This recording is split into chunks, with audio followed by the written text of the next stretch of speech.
14절까지의 말씀입니다.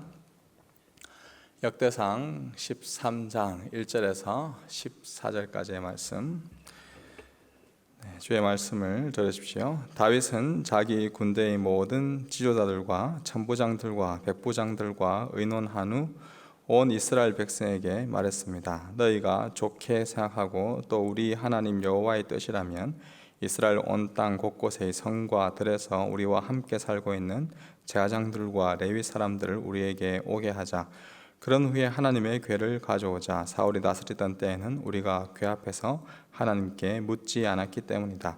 모든 백성들이 옳다고 생각해 온 백성이 이 일을 그대로 따르기로 했습니다. 그리하여 다윗은 이집트의 시옷 강에서부터 하맛 어기까지 온 이스라엘 백성들을 불러 모으고 기랏 야림에서 하나님의 궤를 가져오려 했습니다. 다윗이 온 이스라엘 백성들을 거느리고 유다의 바알라 곧 기랏 야림으로 올라가서 여호와의 하나님의 궤를 가져오려 했습니다. 그 궤는 여호와의 이름으로 불렸는데 여호와께서 궤 위의 두 그룹들 사이에 계시기 때문입니다. 그들은 아비나답의 집에서 하나님의 궤를 새 수레에 실어 옮겼습니다. 우사와 아히호가 그 수레를 몰았습니다. 다윗과 온 이스라엘 백성들은 온 힘을 다해 노래와 수금과 위파와 탬버린과 심벌주와 나팔을 연주하며 하나님 앞에서 절구했습니다. 그들이 기돈의 타작마당에 이르렀을 때 소들이 갑자기 날뛰므로 우사가 손을 뻗어 궤를 붙들었습니다. 여호와께서 우사에게 불이 일듯이 노하셔서 우사를 치셨는데 우사가 궤를 손으로 만졌기 때문이었습니다. 우사는 거기 하나님 앞에서 죽고 말았습니다. 여호와의 불이 우사에게 내리자 다윗은 화가 났습니다. 그래서 그곳을 오늘날까지 베레스 우사라고 합니다. 그날 다윗은 하나님을 두려워해 말했습니다. 이래서야 어찌 하나님의 궤를 내가 있는 곳으로 모셔올 수 있을까? 다윗은 그 궤를 다윗성 안으로 모셔드리지 못하고 가드 사람 오벳 에돔의 집으로 향했습니다. 14절 함께 읽겠습니다. 하나님의 궤는 오벳 에돔의 집에 석 달 동안 있었으며 여호와께서 오벳 에돔의 지방과 그가 가진 모든 것에 복을 주셨습니다. 아멘. 흩어진 나그네라는 주제로 베드로전서를 살펴보았었는데요.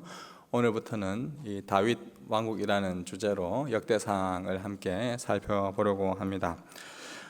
보이지 않는 하나님의 나라, 우리 지난주에 영적 전쟁을 다루면서 우리가 눈으로 보이지 않는 그러한 세계가 있다는 것을 함께 나누었는데, 보이지 않는 그 하나님의 나라가 이 땅 가운데 실현되고 있는, 이 땅 가운데 가시적으로 보여지는 것이 바로 이스라엘 민족, 이스라엘의 나라, 다윗 왕국이었습니다. 하나님께서 택하신 백성이었죠. 단순히 우리 민족과 상관없는 그런 이스라엘 민족의 고대 역사를 우리가 살펴본다라고 생각하는 것이 아니라 역사 속에 세워졌던 이 이스라엘이라는 나라를 통해 하나님의 나라가 이 땅 가운데 어떻게 세워가고 있는지 우리는 말씀을 통해서 살펴볼 필요가 있습니다. 성경의 모든 이야기는 하나님께서, 보이지 않는 하나님께서 사람을 통해 일하시지만 사람이 주인공이 아니라 그 보이지 않는 곳에서 역사하시는 그 하나님께서 주인공이십니다. 하나님이 세워가신 이 다윗 왕국을 통해 궁극적으로 하나님의 나라를 어떻게 세워가시는지 우리는 이 하나님의 열심을 기억해야 할 것입니다. 오늘 이 다윗이 하나님의 궤를 이동할 때 어떤 일이 있었는지 함께 살펴보며 하나님께서 세워가시는 이 다윗 왕국에 대해서 함께 살펴보겠습니다. 다윗은 일대 사울이 죽고 난 후 바로 이스라엘의 12지파의 왕이 된 것은 아닙니다. 사울의 아들 이스보셋이 북쪽 이스라엘을 통치하였고 사울의 왕권을 이어갔습니다. 다윗은 남쪽 유다를 중심으로 이 헤브론에서 한 7년 반 동안 왕으로 있었습니다. 북이스라엘과 북쪽과 굉장히 전쟁이 있었죠. 7년 6개월이 지난 후 드디어 이스라엘을 통일하게 되는데 이때 다윗은 예부스 족속을 몰아내고 예루살렘을 차지하게 됩니다. 사무엘하 5장 4절에서 5절은 이렇게 다윗의 그런 왕의 이야기를 기록하고 있습니다. 다윗은 30세에 왕이 되어 다스리기 시작해서 40년 동안 다스렸습니다. 그는 헤브론에서 7년 6개월 동안 유다를 다스렸고 예루살렘에서 온 이스라엘과 유다를 33년 동안 다스렸습니다. 오늘 본문에 나오는 이 역대상 13장은 다윗이 온 이스라엘과 이 유다의 왕이 되었을 때 그때를 지금 배경으로 하고 있습니다. 통일 왕국 남유다와 북쪽의 10지파를 이제 합하여서 이 온 이스라엘의 왕이 된 이 다윗에게 가장 먼저 필요했던 것은 무엇이었을까요? 바로 왕권을 강화시키고 온 백성들의 마음을 한 마음으로 모으는 것, 그것이 무엇보다 다윗에게 필요했습니다. 이때 고대 사회에서 가장 중요한 것은 바로 종교의 하나됨, 신앙이 하나가 되는 것이 필요했습니다. 모든 나라들마다 각자마다 각 나라의 신들을 섬기고 있었고 그 신을 통해 하나 되고 한 마음을 이루었던 것이 바로 고대 사회였죠. 바로 이 이스라엘 나라도 마찬가지였습니다. 다윗은 그래야해서 하나님께서 우리 민족을 애굽 땅 종되었던 것을 이끌어낸 그러한 민족, 사사 시대를 걸쳐서 우리가 이렇게 사울 왕을 통해서 한 이스라엘이라는 나라가 되었는데 이 나라가 다시 하나로 뭉치는 것은 바로 우리 종교가 하나가 되는 것이다라는 것을 누구보다 잘 알았습니다. 그래서 다윗이 세운 프로젝트가 하나님의 궤를 운반하는 것입니다. 이스라엘 역사를 보면 이 하나님의 궤는 바로 하나님께 제사 드리는 그 성막 안에, 지성소 안에 있던 궤입니다. 법궤라고 불리기도 하고 언약궤라고 불리기도 하는 이 하나님의 궤는 하나님께서 우리 가운데, 이 땅 가운데 임재하고 있다는 것을 상징하고 있죠. 그래서 이스라엘 백성들이 광야 생활을 할 때 계속해서 불기둥, 기름기둥으로 그들과 함께 했는데 그들이 이 진영을 치고 그곳에 머물러 있을 때마다 항상 불기둥, 구름기둥은 이 지성소 위, 정확히 말하자면 바로 이 법궤 위에 항상 머물러 있었습니다. 바로 하나님의 임재가 있는 곳이라는 것을 상징하였던 것이죠. 그런데 이 하나님의 궤가 오랜 시간 동안 이 기럇 예아림 아비나답의 집에 있게 되었습니다. 바로 이것은 사사시대 말기에 이스라엘 백성들이 이 블레셋과의 전쟁에서 하나님의 궤인 법궤를 빼앗겼기 때문에 그렇습니다. 이스라엘 백성들의 여호와 하나님을 의지하기보다 하나님의 임재의 상징인 이 법궤, 언약궤, 이 하나님의 궤를 잘 들고 나가면, 이것만 의지하면 전쟁에서 승리할 수 있겠다라는 그러한 미신적인 어떤 신앙을 가지고 있었던 것이죠. 오늘 우리 치면 성경책을 들고 나간다든지 십자가를 목에 메고 간다 이렇게 하면 더 잘할 수 있겠지라는 그러한 미신적인 신앙을 이들이 가지고 있었던 것이죠. 하나님 자체를 의지하였던 것이 아니라 하나님의 궤를 의지하였던 그들, 결국 블레셋에 패해 버립니다. 그래서 블레셋에 이 하나님의 궤가 옮겨지게 되는데, 이 하나님의 궤가 블레셋 땅에 머물자 어떻게 됩니까? 여러 가지 재앙들이 블레셋 가운데, 그 민족들 가운데 막 일어나게 됩니다.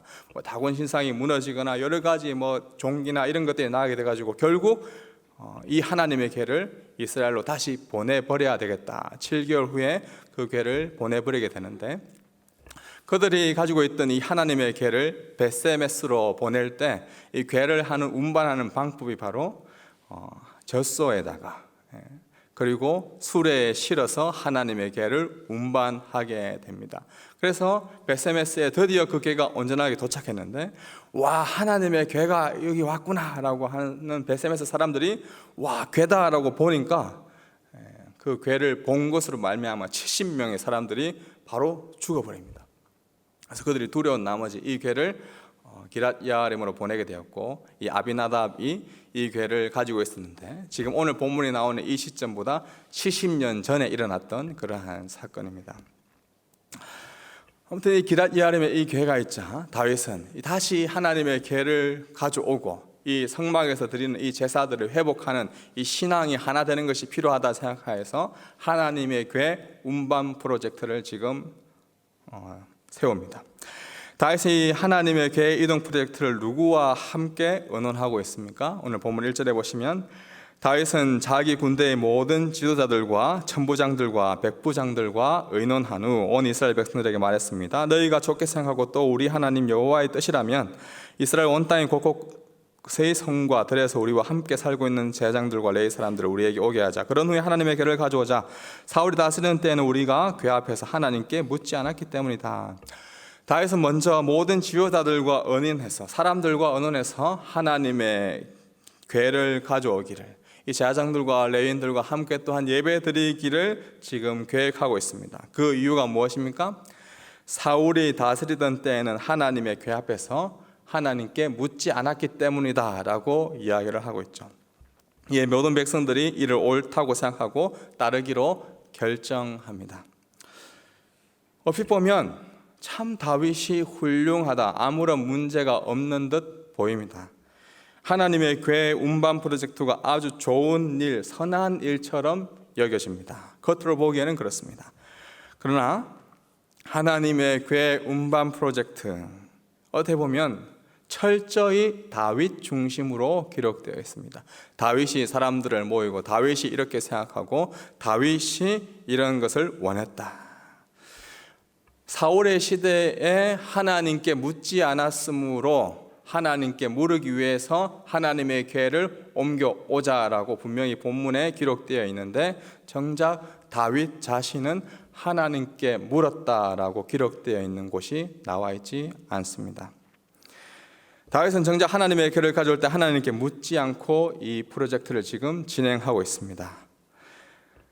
어디에도 하나님과 의논했다, 하나님께 물어보았다는 말이 없습니다. 아마 지금 첫 단추가 잘못 끼워져 가고 있는 것 같습니다. 겉으로 보기에는 아주 선하고 좋은 일을 할지라도 하나님의 일을 하나님께 묻지 않고 진행하는 것만큼 위험한 일은 없습니다. 하나님께 드리는 찬양, 하나님께 드리는 기도, 하나님께 드리는 우리의 모든 헌신과 봉사, 겉으로 보기에는 정말 지혜롭고 좋게 보이고 모든 사람들이, 모든 백성들이 옳은 것이다, 좋은 것이다 여기며 그렇게 합시다라고 했지만, 정작 하나님께 묻지 않고 하나님의 뜻으로 진행되지 않으면 이보다 더 큰 무서운 일이 없는 것이죠. 계속해서 보시면 하나님의 궤가 어떤 방법으로 운반되고 있습니까? 7절 말씀에 그들은 아비나답의 집에서 하나님의 궤를 새 수레에 실어 옮겼습니다. 우사와 아이호가 그 수레를 몰았습니다. 하나님의 궤를 새 수레에 실어 우사와 아이호가 옮기고 있습니다.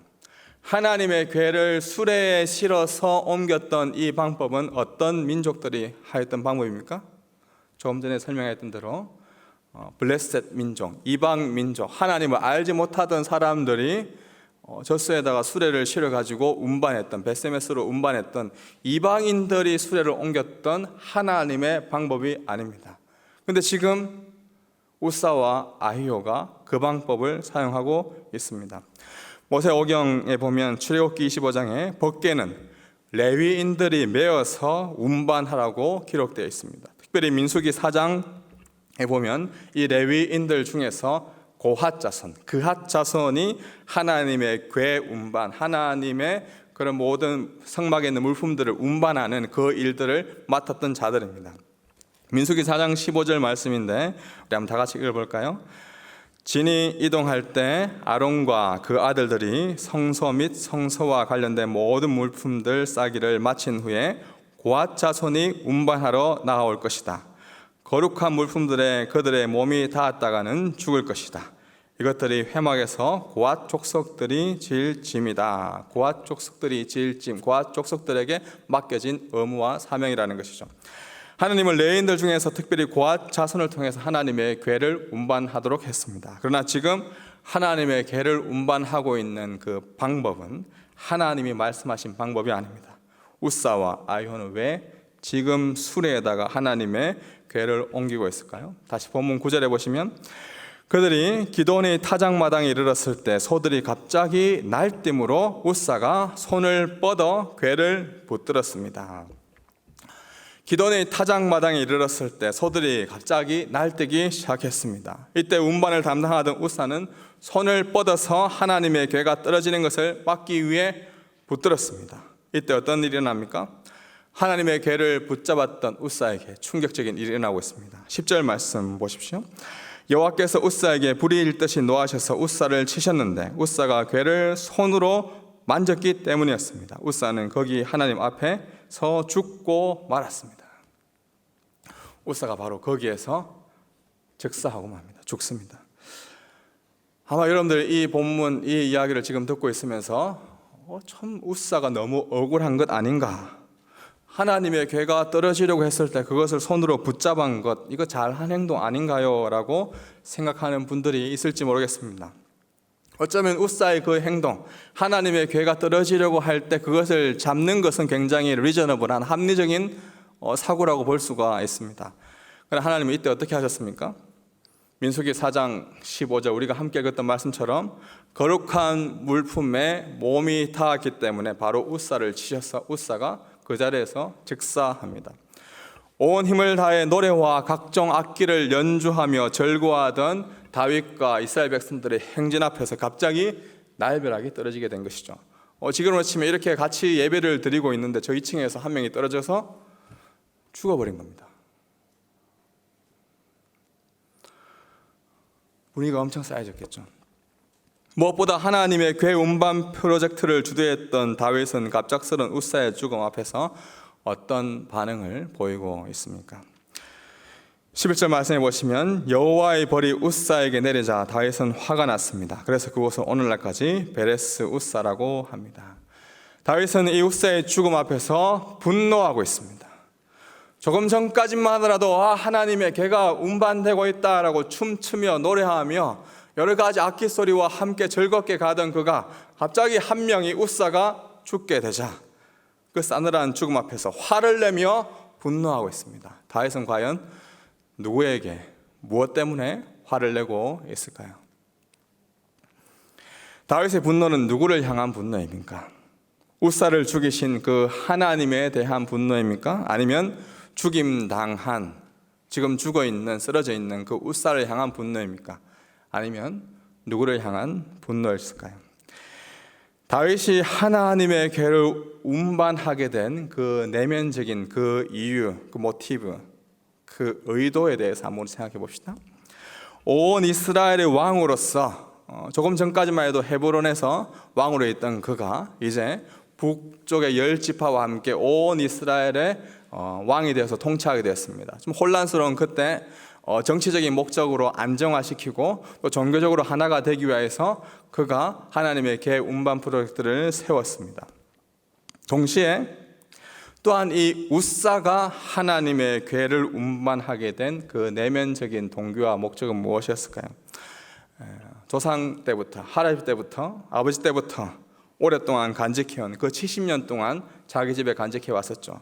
그 하나님의 궤를 맡은 그 집안의 사람으로서 그 기랏 여아림이라는 그곳에 있지만 드디어 이제 이 중앙 집권, 이 예루살렘이라는 그 이스라엘의 그 중앙으로 가게 될 종교적 그 권력의 자리로 가기 위해서 우리 지금 우사 나와 바로 이 아이오가 이 중앙으로 진출한다는 그 마음 가운데 무엇보다 우사는 자기 자신을 드러내고자 하는 그 마음이 그에게 있었다라는 것을 알 수가 있습니다. 어떻게 그것을 알 수 있을까요? 우사의 그 행동을 통해서 알 수가 있죠. 궤를 붙잡았더라. 다른 병행 본문에 보면 사무엘하에 보면 다윗과 함께 했던 사람들이 약 3만 명 가까이 됩니다. 아주 많은 숫자의 사람들이 지금 이 하나님의 궤를 운반하고 있습니다. 수많은 사람들이 춤추며 있습니다. 그 수많은 사람들이 보는 앞에서 하나님의 궤가 떨어지려고 할 때 자신이 그 궤를 손으로 붙잡음으로 말미암아서 아무런 일이 일어나지 않았습니다. 그 보는 이스라엘 백성들, 민족들, 모세 오경을 알고 있었던 그들의 입장에서는 어떤 마음이 들까요? 분명히 민수기 4장 15절에 그 궤를 붙잡으면 죽는다고 되어 있는데 저 사람, 우사는 얼마나 큰 능력, 얼마나 큰 힘이 있게 하나님께서 저렇게 보호하고 있지? 자기 과시, 자기 위시, 자기 자랑. 또 이 붙들었다는 그 표현은 내가 이것을 지금 소유하려고 한다, 내가 이것을 가지려고 한다, 이것은 내 것이다라는 그 의미가 함축되어 있습니다. 70년 동안 자기 집에 있던 그 하나님의 궤를 마치 자기 것처럼 여기고 있었던 그 우사가 이것을 오늘도 흔들릴 때, 수레가 만약에 이렇게 갈 때 흔들리겠지. 그때 내가 손을 붙잡아서 아무 일 일어나지 않으면 이 모든 영광은 바로 내가 차지하겠지. 예루살렘의 중앙 집권에 들어가게 되면 정치적인 것은 다윗이 하면 종교적인 것은 내가 차지하여서 이 모든 것을 잘할 수 있겠지 라는 그의 내면적인 자기 교만, 자기 이기심이 있었던 것이죠. 다윗과 우사, 사실 둘 다 동일한 마음이었습니다. 하나님의 궤를 통하여서 정치적인 목적으로 자신이 왕이라는 것, 왕권을 더 강화하려는 그러한 마음 속에서 겉으로 보기에는 좋은 의도처럼 보이는 하나님의 궤를 운반하던 그 모습과 종교적인 자리를 차지하려고 했던 그 우사의 마음, 둘 다 동일한 자기 위시의 마음이 있었던 것이죠. 다윗은 화를 내고 분노하고 있었습니다. 그럼 과연 다윗의 분노는 누구를 향한 분노였을까요? 저는 바로 이 다윗의 분노는 자기 자신을 향한 분노였다라고 봅니다. 하나님이 없었고 하나님의 궤를 자기 자신을 이용하려고 자기 자신의 욕심을 탐내고자 했던 운반하겠던 그 우사의 마음이, 그래서 죽었던, 하나님께서 쳐서 죽었던 그 우사의 모습이 바로 자기 자신의 모습이었다는 것을 알게 된 것이죠. 자신의 마음과 동일한 내면적인 마음을 품고 있던 그 우사가 바로 하나님이 치셔서 죽게 되었다는 그 사실을 다윗은 누구보다 깨달았던 것입니다. 하나님에 대한 분노, 우사에 대한 분노가 아니라 나 또한 마땅히 죽어 마땅한 존재인데 하나님께서는 왜 나를 살리셨을까? 나는 어떻게 이렇게 살게 되었을까? 다윗이 화를 내고 분노한 것은 하나님께 묻지 않고 인간적인 방법으로 자기 자신을 위하여, 정치적 안정을 위하여 하나님을 이용하려 했던, 하나님을 속이려 했던 자신을 향한 화냄이요 분노였던 것입니다. 그렇게 다윗은 우사가 죽었던 그곳을 향하여서 베레츠 우사라고 합니다. 베레츠란 말은 break out, 치다, 깨트리다 라는 말이죠. 이 우사라는 이름의 뜻은 파워다, 능력이 있다라는 말입니다. break out power, 파워를 깨트려 버리다라는, 힘을 깨트리다, 능력을 무너뜨리다라는 말입니다. 바로 하나님 없이 자신이 스스로 능력을 차지하려고 했던 그 다윗의 모습도, 하나님 없이 종교적인 그러한 높은 자리에 오려고 했던 그 우사의 모습도 모두 다 베레츠 우사 해야 된다라는 그 지점이 바로 이 지점이다라고 베레츠 우사라고 명한 것이죠. 이어지는 다윗의 반응을 보십시오. 12절입니다. 그날 다윗은 하나님을 두려워해서 말했습니다. 이래서야 어찌 하나님의 궤를 내가 있는 곳으로 모셔올 수 있을까? 다윗은 그제서야 하나님을 두려워합니다. 이후 이어지는 14장, 15장 이어지는 계속해서 장면들을 보면 14장에 보면 블레셋과의 싸움을 할 때 보면 하나님께 물어 이르되, 하나님께 물어 이르되, 모든 것을 할 때 보면 다윗이 계속해서 하나님께 묻습니다. 하나님께 묻지 않고 하나님의 궤를 운반하고 했던 이 모습들이 철저하게 회개되고 있는 장면들이 계속해서 나오죠. 사랑하는 주의 청년 여러분, 하나님의 궤를 옮기는 선한 일처럼 보이는 좋은 일 뒤에 숨겨진 이기적인 욕심, 저와 여러분의 모습 속에는 없습니까? 오늘 그래도 이렇게 오후 2시에 나와서 예배 드리면 하나님께서 나에게 이런 거 해주시겠지, 내가 그래도 뭔가 봉사를 하고 섬기면, 선교를 갔다 오면, 아울치를 가면, 내가 제자 훈련을 하면, 내가 다른 더 좋은 일들을 하면 하나님께서 이런 것들을 나에게 채워주시겠지, 나의 이기적인 욕심 모든 것들을 다 하나님께서 맡겨주시겠지라는 그러한 내면적인 욕심을 안고 선한 일, 좋은 일을 하고 있는 우리의 모습은, 우리의 내면적인 모습은 없습니까? 저와 같은 목회자는 기도와 찬양을 하면서, 목회를 하면서, 목양을 하면서 얼마든지 자기 과시, 자기 자랑, 인간적인 방법과 의도로 드러낼 수 있는 그러한 자가 바로 저입니다. 그렇게 누구보다 이 말씀을 준비하면서 우사처럼 죽었으면 100번이나 1000번이나 죽어야 될 존재가 바로 저 자신이었다는 것을 누구보다 잘 압니다. 말씀을 전하면서도 하나님을 나타내고 하나님을 드러내기보다 저 자신을 드러내고자 했던 그 마음들이 훨씬 더 많았던 모습들을 돌아보게 됩니다. 기도를 하면서, 찬양을 하면서도 하나님을 온전히 높여드리기보다 내 마음의 안정과 심적 평안함을 위해서 하나님을 찾고 이용했던 우리의 모습들은 없습니까? 우사의 죽음 앞에서 누구도 당당하게 나는 그렇지 않아, 나는 모든 일을 하나님을 위해서 했어, 먹든지 마시든지 다 하나님의 영광을 위해서 하라고 했으니 내 모든 삶은 다 하나님의 영광을 위해서 한 것이야 라고 말할 수 있는 사람이 몇 명이나 있을까요? 베레스 우사를 치신 하나님이 바로 치셔야 할 사람이었다면 바로 저와 여러분을 먼저 치셔야 했음에도 불구하고 2023년 8월 6일 오늘 우리가 이렇게 예배 드릴 수 있는 것은 무엇 때문일까요? 세계 많은 곳에서 많은 사람들이 이유도 알 수 없고 억압 가운데 핍박 가운데 죽어가고 있습니다. 그들은 죽어가고 있는데 왜 우리는 지금 이렇게 평안한 가운데 예배를 드릴 수 있을까요? 우사는 죽었는데 다윗은 왜 살았을까요? 참 이해할 수 없는 그러한 문제들, 고민들 많이 있지만 하나님께서 우리에게 확실히 주시는 메시지는 저와 여러분들을 사랑해서 이곳으로 불러오셨다는 그 사실입니다. 아직까지 여러분을 원하셔서 치지 않으시고 주님께서 은혜로 여러분들을 예배를, 여러분들의 기도를, 여러분들의 찬양을 받기 원하시고 계시다는 그 사실입니다. 다윗은 이후에 철저히 회개하고 하나님의 방법으로 하나님의 뜻으로 모든 일들을 처리하기 시작합니다. 우리 또한 하나님의 진노, 하나님의 치심, 하나님의 깨뜨리심 앞에서 살아남을 자가 누가 있을까요? 특별히 2000년 전 우리를 위하여서 이 땅에 오셔서 스스로 자신의 몸을, 자신의 능력을, 자신의 모든 지위와 권세를 깨뜨림 당하신, 브레이크아웃 당하신 그 예수 그리스도를 기억하십시오. 로마서는 이렇게 말씀해주고 있습니다. 그러나 우리가 죄인 됐을 때, 아직 죄인 됐을 때 그리스도께서 우리를 위해 죽으심으로 하나님께서는 우리에 대한 그분의 사랑을 나타내셨습니다. 9절 말씀 다 같이 읽어봅시다. 그러므로 이제 우리가 그리스도의 피로써 어렵다는 인정을 받았으니 그리스도로 인해 하나님의 진노에서 확실히 구원받을 것입니다.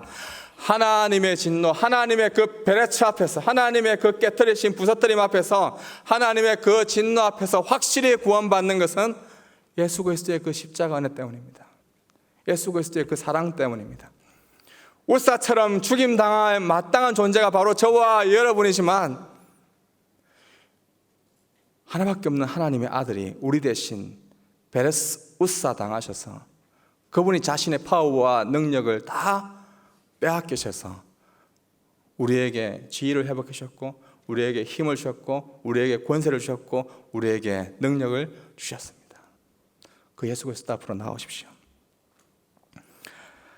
그 예수 그리스도가 우리의 참 소망이십니다. 하나님의 진노, 하나님의 베레스 앞에 구원받게 된 것은 예수 그리스도의 죽으심 때문입니다. 우사와 같은 존재가 바로 나인데 나의 능력, 나의 자만, 나의 이기심, 나의 교만, 나의 자랑 때문에 내가 베레스 우사 되었어야 했는데 지금까지 내가 살아있는 것은 오직 하나님의 은혜이구나. 이제 내가 하나님의 말씀대로, 하나님의 뜻대로 주님께서 가라 하시면 가겠습니다. 주님 뜻대로 내가 살겠습니다. 하나님의 법궤를 내가 스스로 이용하기 위해서 나의 이기적인 욕심을 나타내기 위해서 그것을 운반하는 것이 아니라 하나님의 궤, 그 위에 있는 하나님의 그 임재, 하나님의 능력을 내가 바라보며 하나님 당신을 원하겠습니다. 하나님 앞에 내가 물을 것입니다. 나의 모든 삶을 하나님 앞에서 베레스합니다.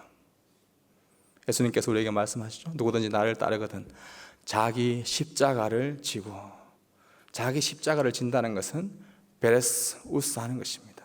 우리의 능력, 나의 파워, 나의 능력을 십자가 앞에서 베레츠하는 것입니다. 브레이크 아웃 하는 것입니다. 깨트림 당하는 것입니다.